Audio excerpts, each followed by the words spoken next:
feel free to raise your hands. We welcome any and all feedback and discussion on the topic.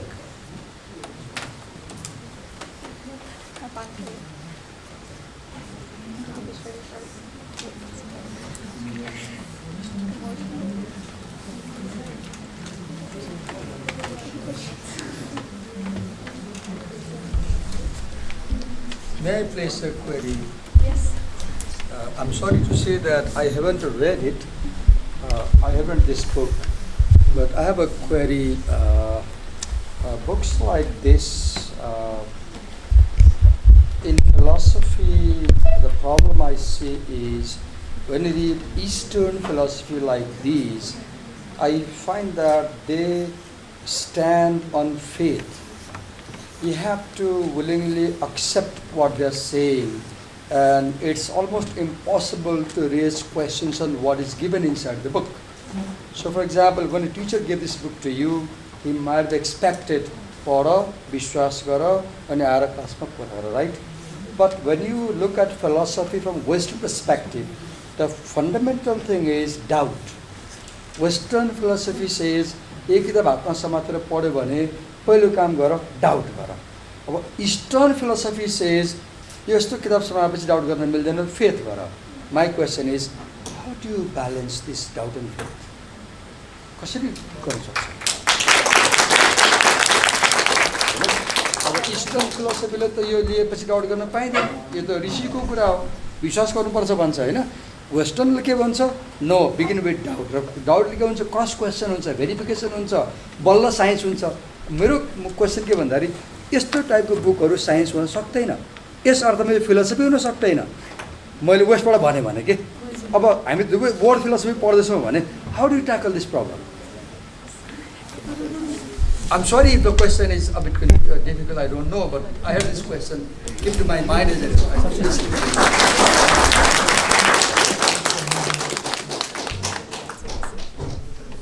Okay, thank you, sir, for a very critical question and a very deep question. And okay, let me try to answer it. Okay, regarding this book and Eastern philosophy, he said that we cannot cross question. We have to believe faith. They are based on the faith, but nowhere in the Vedic literature, the Hindu literature, it is said that you should believe in this. Only about the Vedas, they are said that they are the Shruti, heard in the deepest of the meditation, so they are the highest authority, they are said. But regarding other literature, other than Veda, like Mahabharata, Ramayana, there, even in Vedas, the Upanishads, you can see, it is basically the question between teacher and student, disciple and the guru. So a guru expounds certain philosophy and teacher that disciple asks the question for the question, and doubts also, there are doubts, many doubts, like in Bhagavad Gita you can see Krishna was cross questioned so many times by Arjuna. So actually if you see from the Western philosophical thought, you may go into that perspective like Sir said, but actually it's not written in Hindu literature that you cannot cross question, you have to believe. It's not like that, I think. Okay. So to answer Divakar sir's question, I like to take help from the Buddhism.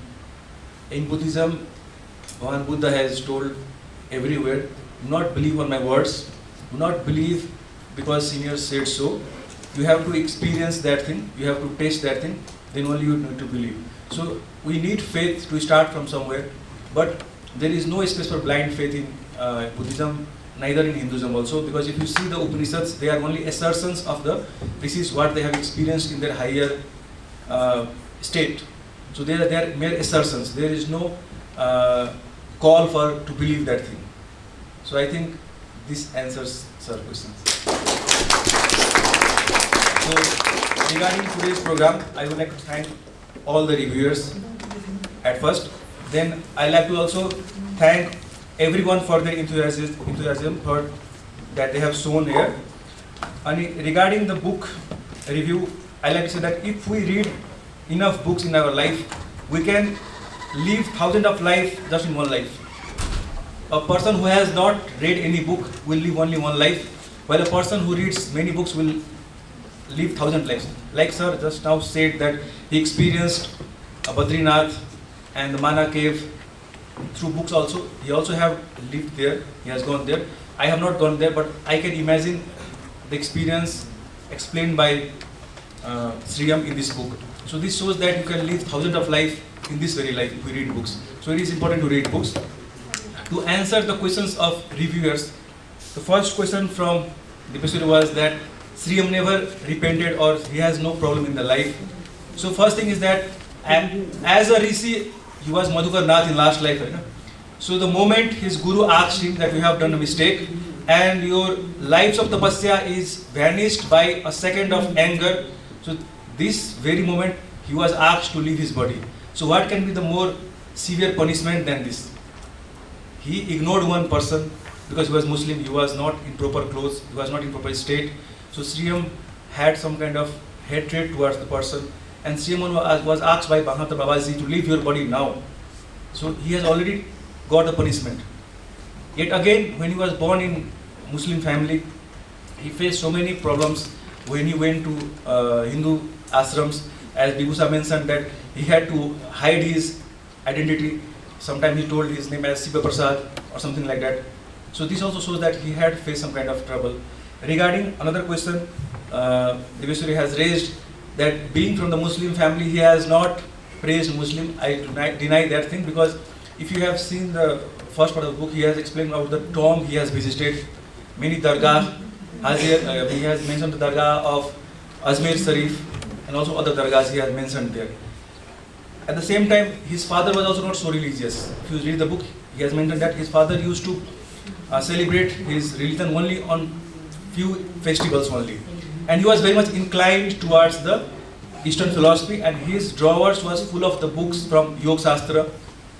This also shows that not only he was trying to fit into the society where he lived, rather his father was also a very liberal person, so that also gave him the background to explore this kind of thing. And even his father was very liberal. When he had interest in this philosophy or Yoga Shastra, his father hired a person for him. So this also shows that he was not trying to fit, rather he had got that kind of background. So this helped him to grow as a Hindu guru. And regarding Sufism, if you see the video of Sriyam, it is already explained in YouTube. The book might not be enough space, so he might not have explained that in this book. But if you ask me, I can send you the video of Sriyam where he has explained Sufism in detail. It is more than 45 minutes video where he has talked about Sufism. So he has not denied that. And regarding his life after he came from Babaji's ashram, the 3.5 years he explained, he experienced in the Himalayas, he came back and he still was doing gang fights. So as you told that his life was very smooth, it was not so. He was still doing gang fights. He has written in the book. And regarding the other struggles, you have asked why he have not faced any struggles. So a person's life is the accumulation of his past life deeds. So in his past life, if you read the second portion of this autobiography, that is the journey continues, you can see that in some life he was a prostitute, in some life he was a fighter, his whole family was, his whole clan was cleansed, everyone was killed during his marriage. So he has already faced many troubles in his past life. So might be because of his good deeds that he has experienced smooth life this time. At the same time, a person can erase his past life, it is said in Shastra, or can reduce the intensity of that past events if the person is very much spiritual. Now I would like to add some books which can give you more examples of this kind of thing, right? So talking about my own journey, how I believe this kind of things, right? People might say that or state that how you believe this kind of thing. You might be very ardent follower of this kind of thing, so you are a believer. So to answer this question, my journey about this kind of thing started from the book called The Monk Who Sold His Ferrari by Robin Sharma, which is a very famous book. And Robin Sharma is a world famous mentor or coach, corporate coach, and he is a highly paid coach. So if you see his books, The Monk Who Sold His Ferrari, he has mentioned about the sages of Sivana, where sages are living there in Himalayas for more than 300 years. So that was the first encounter I faced about this kind of thing. So I explored more. So I read this book in 2015, and this raised a question in me whether this kind of thing is possible. Although this is a book is a fiction, I was sure that this book must have got some sources. So then I asked my friend, he gave me a book called Siddha Ashram Ki Yogi by Dr. Narayana Srimali. Narayana Srimali is a very famous astrologer. He is no more in the body, but his son and nephews are very famous astrologers now. So Narayana Srimali has explained about the ashrams in Himalayas which are present there but we cannot see them. The frequency of our eyes do not match with the ashram, we cannot see them. Only the earnest seeker, the real seeker will find that ashram. So if you want to know about this more, you can read the book Siddha Ashram Ki Yogi by Dr. Narayana Srimali to explore further. One more. If you see the book called Autobiography of Yogi, this book came in 1946-7, almost 75 years ago. This book came. This book is still the world's bestseller, Autobiography of Yogi. And it is read by George Harrison, Steve Jobs, so every one of them, Rajnikant, Virat Kohli. So if you see their reviews of Rajnikant, Virat Kohli, they have stated that you have to go beyond your thoughts. You have to become open enough to know this book. So in this book also you will find this kind of experiences where Yogi has explained how his disciple in the past life got birth in a particular womb where he wanted. He found the person like an antenna finds the frequency. So this book can also add to this. Then there is a next book called Living with Himalayan Masters by Swami Rama. I read this book 3-4 years ago, Living with Himalayan Masters by Swami Rama. He is a very famous teacher in West also. He has established one institute called Himalayan Institute in Dehradun. So he again has enough followers worldwide. So if you read his book, you will find so many examples. This again raises the question. Then the book we have read now, Apprenticed, we already know about this book. Then there is a book called Swadharma by Vishnu Prasad Timil Sinha. The person is still alive and he stays in Pashupati area called Dhruvestali. You can go and ask him, as he has experienced with Sipri Baba, even his father was serving the Babaji. So Swadharma book's author is still alive. You can raise this question, you can ask him. Also in this book, the author has mentioned this thing that even Baba has mentioned this thing, Sipri Baba has mentioned this thing. Until and unless you realize the God, your questions will not be answered. We all have many questions, right? We all are in search of questions because we all are searching for certain kind of happiness. Even Dalai Lama has mentioned in his book, The Art of Happiness, the whole goal of life is to find happiness. So again, if you read this book, Swadharma, where Sipri Baba has mentioned this thing, that if you want to get all the questions answered, you cannot answer everything instantly. It requires your hard work. For example, if you see in past, people did not have lighter. They used to create fire by rubbing the woods or stones. Right? So if you ask me, where is the fire, from where it comes, you have to rub first, then it comes. Where it goes, again it comes. Right? So in the same way, if you have certain kind of quest, you have to do mehnat, like rubbing the stone or rubbing the wood, then you can get fire.